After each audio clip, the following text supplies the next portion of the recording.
오늘은 팔복 가운데 7번째 화평하게 하는 자는 복이 있나니 그들이 하나님의 아들이라 일컬음을 받을 것이며 라는 말씀을 우리 함께 살펴보겠습니다. 이제 지금 3절부터 10절까지는 계속해서 매주 우리가 봉독을 했는데 머릿속에 좀 들어오십니까? 팔복 우리 잘 아는 내용이니까 뭐 잘 아실 거라고 생각하고, 이번 기회에 혹시 또 이렇게 헷갈리시는 분은 잘 이렇게 한번 외는 시간으로 그렇게 한번 생각해 보면 좋겠습니다. 매번 설교는 한 절 한 절씩 하지만 전체 다를 읽는 이유는 이 전체의 구조를 우리가 같이 읽고 같이 내용을 보자, 파악하자, 그런 의미입니다. 오늘 7번째인데 화평하게 하는 자가 복이 있다 그랬습니다. 화평이 뭡니까? 화평이 어떤 겁니까? 이 성경이 기록된 헬란 말로는 에이레네라는 단어를 썼는데 히브리 말로 샬롬이라고 그러죠. 샬롬이라는 말은 우리 잘 알죠. 샬롬이라는 말은 이 에이레나 샬롬 이 둘 다 우리 한국말로 번역을 할 때 평안, 평강, 평화, 화평 이렇게 좀 비슷한 다른 말로 이렇게 다양하게 번역을 했습니다. 이 평화라는 것은 우리 모두가 다 소망하는 그런 가치죠. 내일 모레 12일 날 미국과 북한의 정상이 싱가포르에서 사상 첫 번째 정상회담을 가지게 됩니다.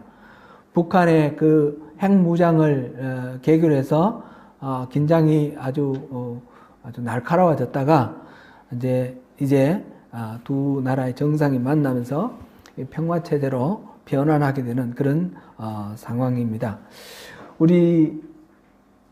우리가 당사자니까 우리 가족들이 살고 우리 친척들이 살고 있는 우리 조국, 우리 대한민국이 있는 우리 한반도, 남한이나 북한이나 다 우리 민족이고 우리 가족이고, 이 중에도 우리 월남하신 가족이 있으신데 우리 한 나라 아닙니까? 한반도에 전쟁 위험이 없이 평화로운 그런 체제가 세워지기를 우리 모두 다 소망합니다.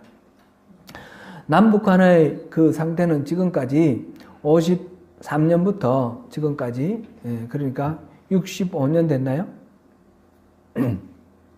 휴전 상태입니다. 휴전 상태. 몇 년인지 계산은 제가 잘 안 됩니다. 휴전 상태인데,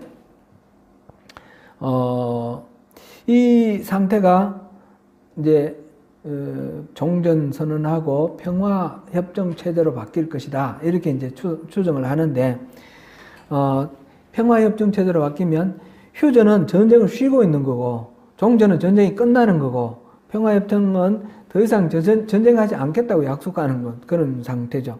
물론 부부간에도 우리 다시 싸우지 말자 그래 놓고 다시 싸울 수도 있듯이 평화협정을 체결해도 다시 전쟁할 수도 있는 것입니다. 그러나 근본적으로 전쟁을 쉬고 있는 상태하고 평화협정 체제하고는 또 다르겠죠. 훨씬 더 평화로운 그런 상태로 될 수 있다고 생각됩니다. 그렇지만 이렇게 나라와 나라 사이에 전쟁을 하지 않는 이 상태가 또 우리나라 같은 경우 남한 북한이 각각 이렇게 존재하는 상태로 전쟁을 하지 않는다 해서 완전한 평화다 이렇게 말하기는 어려운 점도 있겠죠. 우리나라 같으면 통일이 돼야지 비로소 한 곱이 넘긴다 이렇게 말할 수도 있습니다. 서로 체제가 다른 두 나라가 있으면 언제든지 화약에 불이 붙을 만한 그런 위험은 있다고 볼 수 있겠죠. 나라가 전쟁을 하지 않는 것이 평화입니다. 마찬가지로 집단과 집단, 한 나라 안에서도 이런 그룹과 그룹, 개인과 개인 이런 사이에 서로 싸우지 않는 것, 이런 것을 평화라고 말합니다. 단순히 싸우지 않는 상태를 말하기보다는 싸움이 일어나지 않도록 온전히 화합해서 하나가 되는 것, 그것이 참된 평화라 이렇게 말할 수 있겠죠. 이사야 9장 6절에 보면 예수님에 대해서 예언한 그런 내용이 있는데, 이는 한 아기가 우리에게 낳고 한 아들을 우리에게 주신 바 되었는데 그의 어깨는 정사를 메었고 그의 이름은 기묘자라 모사라 전능하신 하나님이라 영존하시는 아버지라 평강의 왕이라 할 것이라, 이렇게 기록되어 있습니다. 그리스도 예수를 가리키고 있는 이 한 아기가 바로 평강의 왕, 평강 자체라고 말하고 있습니다. 성경에서는 바로 예수님이 평화의 왕으로 기록되어 있습니다. 신약에서도 예수님의 모든 사역을 마무리 짓는 그 대목에서 예수님은 평화를 말씀하고 계십니다. 요한복음 14장 27절에서 예수님께서 보혜사를 보내주겠다 약속하실 때에 평안을 너희에게 끼치노니 곧 나의 평안을 너희에게 준다, 이렇게 말씀하셨고, 내가 주는 평안은 세상이 주는 것과 다르다 말씀하셨습니다. 예수님께서 부활하셔서 다락방에 모여서 함께 기도하고 있는 그 제자들에게 나타나셨을 때 맨 먼저 하신 말씀이 뭡니까? 너희에게 평강을 주노라. 평강, 이것을 예수님께서 그렇게 주기를 원하셨습니다. 그런 평안을 받은 성도인 우리는 바로 평안의 주인공이 되는 것이 아주 자연스럽습니다. 이렇게 화평한 사람이 되는 것이 그리스도인의 특징이다, 이렇게 말할 수도 있겠습니다. 어떻게 하면 이 평화로운 사람, 화평한 사람이 되겠습니까? 참고로 로마서 12장 우리 잠깐 한번 보시겠습니다. 12장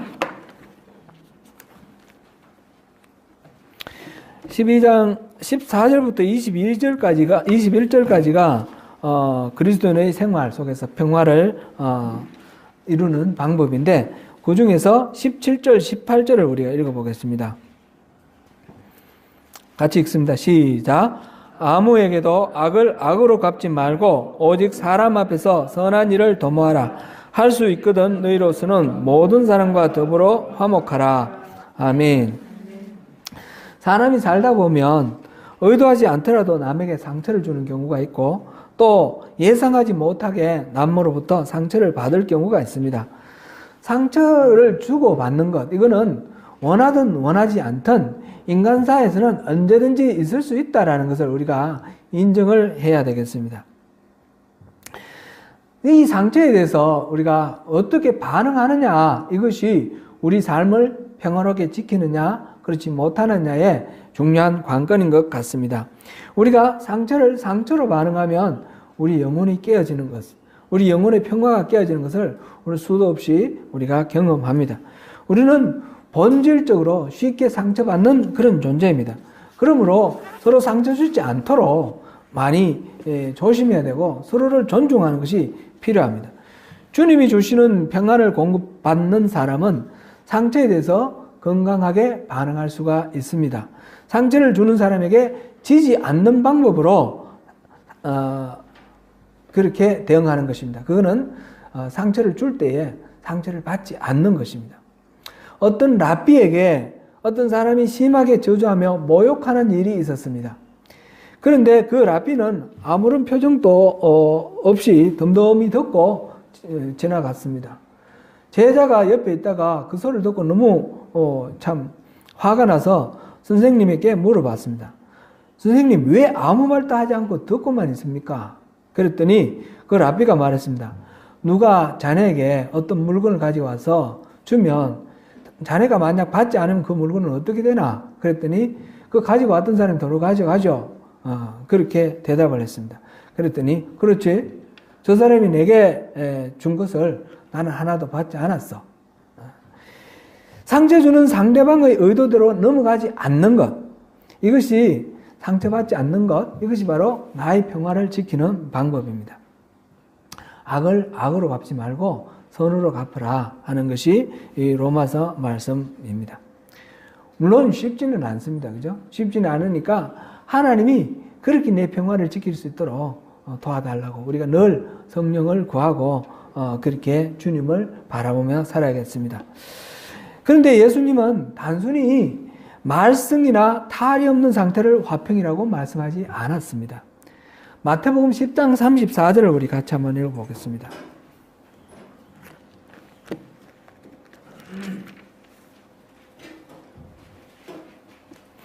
마태복음 10장 34절부터 38절까지 말씀이 화평에 대한 우리 생각을 또 정리해주는 중요한 말씀입니다. 34절만 읽겠습니다. 시작.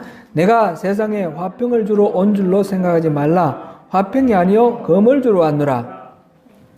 그러면서 예수님이 자식이 부모와 싸우고 며느리가 시어머니가 불화하게 하고 이렇게 하기 위해서 예수님이 오셨다고 그랬습니다. 예수님은 평강의 왕이라 하셨고 예수님이 우리에게 평안을 주겠다고 하셨는데 그 평안은 세상의 것과 다르다고 그랬습니다. 그래서 세상의 것과 다른 평화, 그건 어떤 거냐? 이런 것이라는 것입니다. 예수님께서는 서기관과 바리새인들에게 독사의 자식들아 이런 소리를 여러 번 하셨습니다. 이들에게 아주 심한 욕입니다. 이거는 욕을 하시면서 말하자면 가만히 있는 그런 상태에서 평지 풍파를 일으킨 겁니다. 갈등을 불러일으켰습니다. 갈등을 불러일으키신 이유는 그냥 문제가 드러나지 않고 좋다 하는 것만이 그것이 진짜 평화가 아니고 그것이 진짜 화평이 아니라는 것이죠. 그래서 문제가 되는 것은 그것을 지적하고 그것을 치유하는 것이 참된 평화의 길이다. 갈등 자체를 덮어놓는 것이 아니라 갈등의 원인을 제거하는 것, 그것이 참된 평화다. 이런 것을 우리에게 말씀해 주십니다.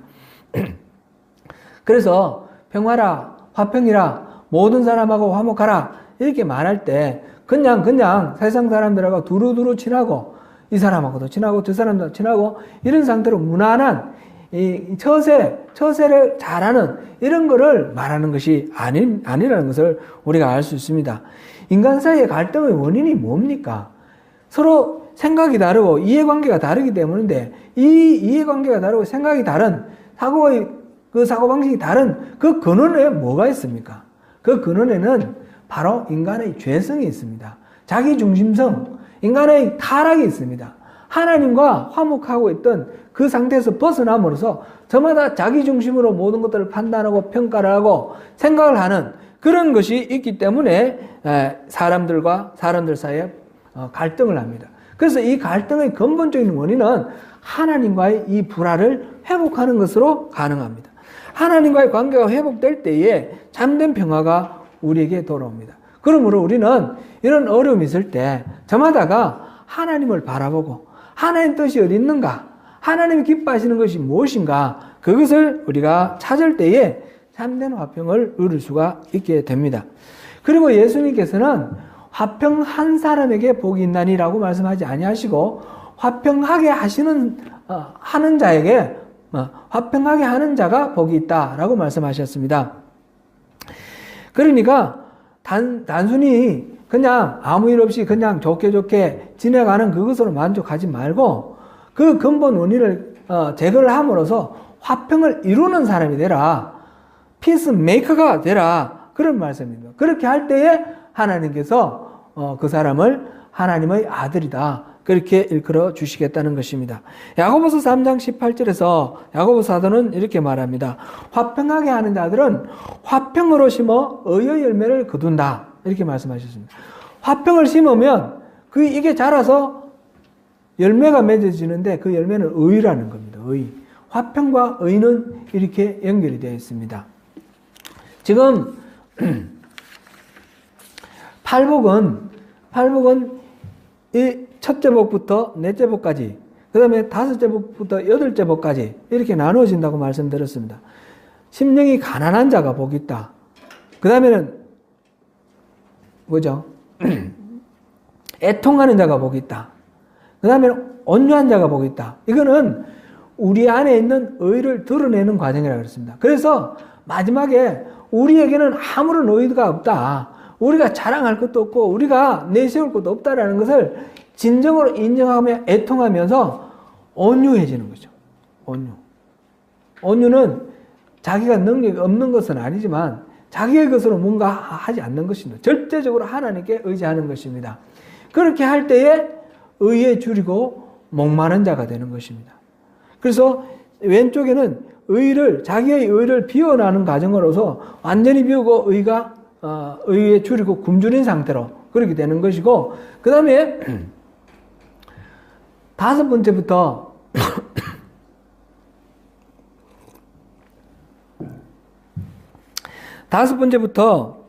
그 다음에 여덟 번째까지는 긍휼히 여기는 자는 복이 있다. 이 하나님 부어주신 그 사랑으로 이 사랑을 채워나가는 겁니다. 그 다음에 마음이 청결한 자는 복이 있다. 마음이 청결한 자는 지난주에 했는데 우리 두 가지로 말했습니다. 하나는 마음에 더러운 생각이 없는 거룩한 마음, 또 하나는 나뉘어지지 않는 마음, 오직 하나님께로만 집중하는 마음, 그렇게 했습니다.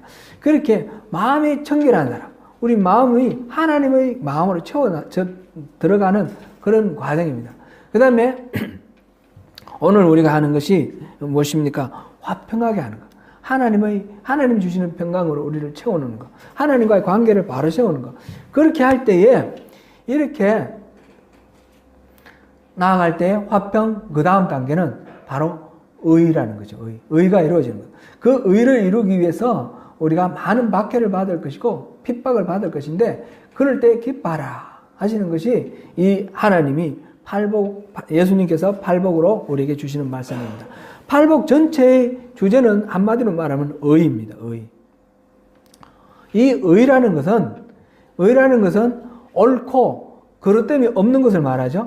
옳고 그릇됨이 없는 것은 내가 도덕적으로 바르고 윤리적으로 올바르다라는 것을 의미하는 것이 아니라, 나에게는 그런 의가 하나도 없다는 것을 인정하고 전적으로 하나님께 의지하면서 하나님의 의가 나를 통해서 나타나는 것, 이것이 참된 의라는 것입니다. 그래서 이 팔복을 통해서는 이 모든 걸 통해서 하나님의 모습이 우리를 통해서 나타나는 것이고, 이것은 하나님 나라에 사는 백성, 하나님 통치를 받는 사람들에게 자연스럽게 그렇게 나타난다는 것입니다. 하나님 나라 백성은 하나님을 다스리는 사람 아닙니까? 우리가 하나님의 다스림을 받으면 자기를 부정하고 전적으로 십자가를 지고 주님을 따르는 그런 삶을 살아갈 때 우리에게 이런 의가, 온전한 의가 나타난다는 것입니다. 이것은 우리가 일평생 추구하면서 꿈꾸면서 나아가야 할 우리의 삶의 모습입니다. 이거는 천국의 백성으로 선택받은 우리가 이렇게 믿음으로 나갈 때 우리를 통해서 하나님 그렇게 열매를 맺어주신다라고 하셨습니다. 예수님께서 우리에게 주시는 평안은, 그래서 다시 한번 생각해보면 우리 사람들 사이에 말하자면 수평적으로 뭐 갈등이 없고 그냥 화목하게 잘 지내는 것, 그것만을 말하는 것이 아닙니다. 수평적으로 아무리 잘 지내도 이 수직적으로 하나님과의 관계가 바로 서 있지 않으면 이것 자체가 잘못됐을 수도 있다는 것입니다. 그것을 위해서 예수님께서 오셔서 검을 주고 우리에게 불화를 일으키시겠다 그랬습니다. 잘못된 상태에서 잠잠하게 아무 문제 없이 있을 때는 이거를 뒤집어서 여기서 뭐가 문제인가 발견을 하고 하나님과의 관계를 바로 세움으로써 올바른 이웃과의 관계, 수직적, 수평적 이 참된 평화를 이루기를 원하신다라는 것입니다. 화목하게 하는 사람, 이것은 하나님과의 바른 화목을 이룬 사람만이 스스로 화목할 수도 있고 화목하게 할 수도 있는 사람입니다. 그래서 우리가 이 말씀을 읽을 때 하나님과의 화목, 그걸 먼저 마음에 우리가 이룰 수 있도록 구하고 또 그 화목의 자유를 누리는 그것을 또 우리가 추구해야 되겠습니다. 화목하게 하는 사람에게 어떤 복을 준다고 하셨습니까? 하나님의 아들이라 일컬음을 받는 복을 준다 하셨습니다.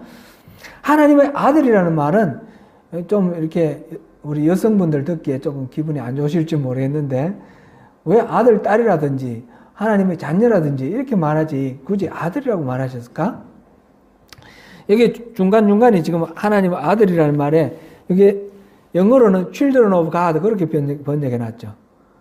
NIV에는 son of God라고 해놨는데 children of God 이렇게 번역을 했습니다. 그거는 남자와 여자의 성별을 구분을 안 하려고 했는데 이해를 하시고, 이건 아들이라는 건 꼭 남자만 말하는 것이 아니라 자녀다라는 그런 것으로 우리가 받아들이고요. 다만 이걸 아들이라고 말할 때는 여기에 담은 의미가 특별한 의미가 있다는 것이죠.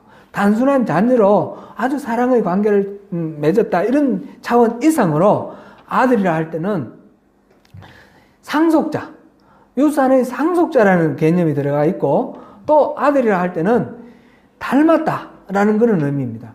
그래서 하나님의 아들이다 이 말은 하나님하고 똑같은 존재다 이렇게 하나님이 인정해 주신다는 의미가 담겨 있는 것입니다. 하나님은 원래 하나님 속성이 화평입니다. 평화로우신 분입니다. 하나님은 삼위일체 성부, 성자, 성령님이 한 몸이시지 않습니까? 원바디, 3person 원바디, 한 몸인데 그 안에 세 인격이 들어있습니다. 세 인격이 들어있으니까 싸우려면 싸울 수 있지 않아요? 우리 지킬 박사와 하이드 씨 이렇게 이중 인격자들 보면 아주 말하자면 정신분열이 일어나지 않습니까? 문제가 많단 말이죠. 원래 한 사람한테 두 인격이 들어가면 문제가 있는 겁니다. 그런데 한 몸 안에 3%이 들어있는데 아무런 문제가 없어요. 왜 그렇습니까? 본질적으로 화평이기 때문에, 본질적으로 평화로우신 분이기 때문에, 하나님이 이런 분이기 때문에 하나님의 아들이다 이 말은 바로 우리가 본질적으로 평화로운 그런 존재다라는 얘기가 되는 것입니다. 그리스도인은 바로 하나님의 아들, 본질적으로 평화로운 그런 존재입니다.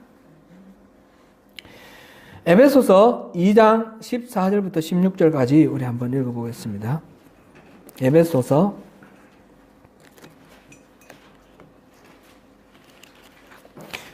2장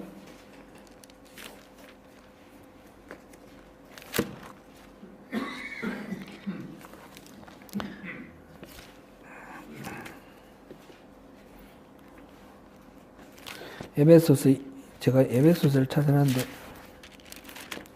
그럼 제가 에베소서 2장 14절부터 16절까지 읽겠습니다. 시작. 그는 우리의 화평이신지라 둘로 하나를 만드사 원수된 것 곧 중간에 막힌 담을 자기 육체로 허시고 법조문으로 된 계명의 율법을 폐하셨으니 이는 이 둘로 자기 안에서 한 세 사람을 지어 화평하게 하시고 또 십자가로 이 둘을 한 몸으로 하나님과 화목하게 하려 하심이라. 원수된 것을 십자가로 소멸하시고. 아멘. 지금 예수님께서 이 땅에 오셔서 하신 사역의 그 진수를 설명하고 있습니다. 예수님께서 하신 일이 뭡니까? 예수님은 우리의 화평이십니다. 둘로 하나를 만드사 원수된 것, 중간에 막힌 담을 허무셨다 그랬습니다. 여기서는 둘이라는 것은 유대인과 이방인을 말합니다. 이 유대인과 이방인은 절대로 상종하지 않았습니다. 같이 밥 먹는 것조차 아주 금기로 여겼습니다. 그래서 이 유대인들이 생각할 때 이방인은 아주 그냥 자기들은 하나님이 선택한 사람이고 이방인들은 그냥 짐승보다 좀 나은 존재 이 정도로 그렇게 생각하는 겁니다. 그래서 기도할 때에 하나님께 기도할 때 이방인이 아니라 유대인으로 태어난 것에 감사하는 겁니다. 어떤 랍비는 그랬습니다. 하나님 왜 이방인 만들으셨는지 그 이유를 말하기를 지옥의 땔감으로 만들려고 땔감으로 삼으려고 이방인 만들었대요. 이 유대인들의 생각이 얼마나 교만하고 자기 우월에 가득 차 있는지 우리가 알 수 있습니다. 그런 생각을 하고 있으니까 또 나중에 또 유대인들은 다른 이방인들한테 많은 핍박을 당하고 수많은 순환을 당하는 그런 역사도 있지요. 이 이방인과 유대인은 그렇게 서로 상극인데 예수님이 오셔서 이 가운데 있는 이 담을 무너뜨렸다는 것입니다. 이 가운데 있는 담이 뭡니까? 유대인들이 자기들이 갖고 있는 율법, 이것으로 인해서 우리는 율법을 가졌고 이방인들은 율법이 없기 때문에 차원이 다르다 이렇게 생각했습니다. 근데 그 율법을 폐하셨습니다. 율법을 폐하심으로 이방인들과 유대인들이 똑같이 동등하게 하나님 앞에 한 형제가 될 수 있도록 그렇게 하신 분이 우리 예수님이십니다. 예수님이 하신 일은 바로 이런 둘을 화목하게 해서 하나로 만드신 그런 일입니다. 예수님이 바로 하나님의 아들이시죠. 하나님은 우리를 하나님의 아들로 부르시고 예수님처럼 바로 이런 둘로 하나로 만드는 화목하게 하는 그런 직분을 우리에게 맡기셨습니다. 고린도후서 5장 18절 우리 한번 읽어보겠습니다. 고린도후서 5장 18절.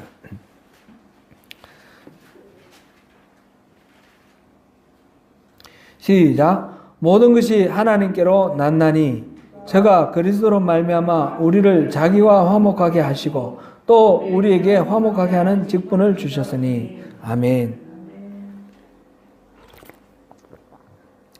우리가 하나님과 온전하게 화목하게 될 때 하나님은 우리를 다른 죄인과 하나님 사이에 화목하게 하는 그런 직분을 우리에게 맡기셨다는 것입니다.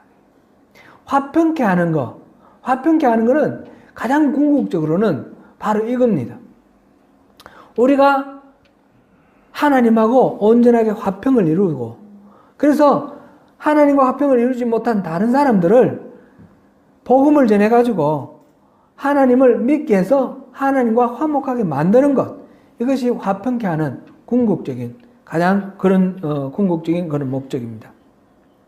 참된 화평은 저마다가 우리 예수를 믿고 우리 하나님과 화목하게 됐다 그러면 우리 안에는 이 하나님과 우리의 화목으로 인해서 우리 서로는 하나가 되어서 우리가 화목이 이루어져야 하는 것이죠. 여기에서 만약 온전한 화목이 이루어지지 못했다 그러면 하나님과의 관계를 다시 점검을 해보면서 우리가 어디에서 어긋나 있는지, 어디에서 잘못되어 있는지 그거를 다시 살펴보면서 이 화목을 회복해야 할 것입니다. 참된 화평을 위해서는 그러한 서로의 그 존재를 인정하고 또 존중하는 데 근거가 있습니다. 제가 이 팔복 첫째, 둘째, 셋째, 넷째, 그 다음에 다섯째, 여섯째, 일곱째, 여덟째 이렇게 같이 구조적으로 같이 이해를 하시라 그랬습니다.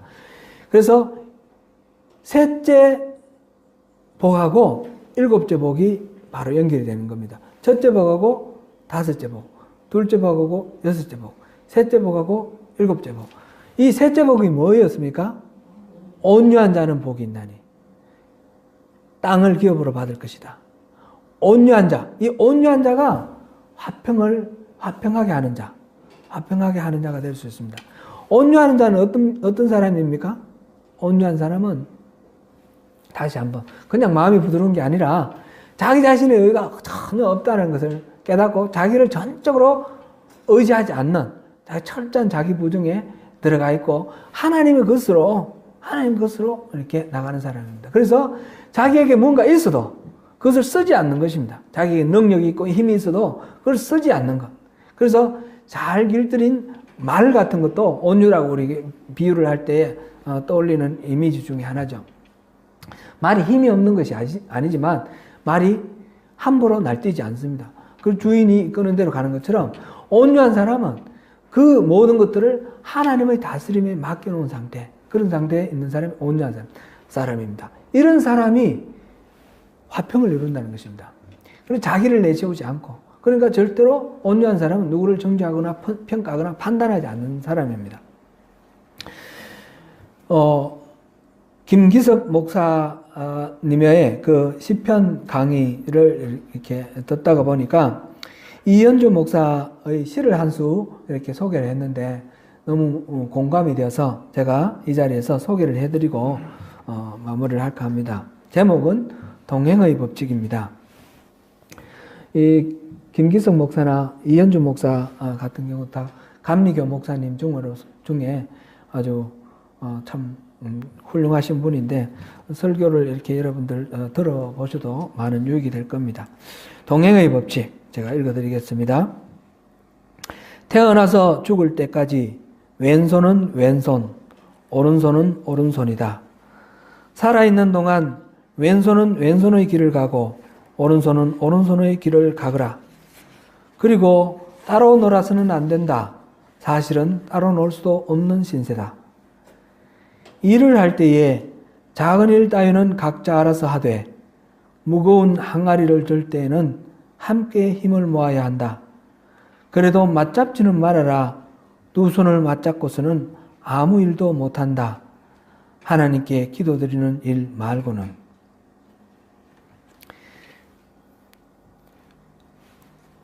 이미지가 떠오르십니까? 예. 왼손, 오른손은 항상 같이 가잖아요. 항상 같이 가고 어려운 일은 같이 돕잖아요. 그런데 따로 놀 수가 없어요. 같이 있습니다. 그런데 어려운 일을 할 때는 같이 돕지만 손을 맞잡고 있으면 아무것도 못해요. 자유롭게 풀어주고 서로를 얽매거나 구속하지 말고 풀어주고, 그리고 기도할 때는 같이 기도하는 거죠. 저는 저와 여러분이 이런 친구가 되면 좋겠습니다. 이렇게 동행하는 친구. 우리 소명교회, 우리 성도 여러분, 그리고 저 함께 이렇게 동행하는 그런 친밀한 친구가 되면 좋겠습니다. 신앙생활을 해나가면서 서로를 이렇게 의지하면서 힘든 일은 같이 맞잡고, 그리고 사소한 일은 각자 자기들이 알아서 하면서, 그러면서 서로를 존중하고 자기 몫을 성실히 수행하면서 함께 아름다운 공동체를 이루고 함께 하나님의 꿈을 이 땅에 실현해내는 그런 참 좋은, 서로 얽매이고 구속하지 않는 좋은 친구가 되면 좋겠습니다. 참된 화평이 있고 화평함의 열매로 의를 풍성하게 맺어내는 그런 우리 교회가 되면 좋겠습니다. 사랑하는 성도 여러분, 화평하게 하는 자가 복이 있다 했습니다. 주님의 은혜를 더 깊이 깨닫고 누리시면서 모든 관계 속에서 화평함을 누리시는 저와 여러분이 되시기를 축원합니다. 기도하겠습니다.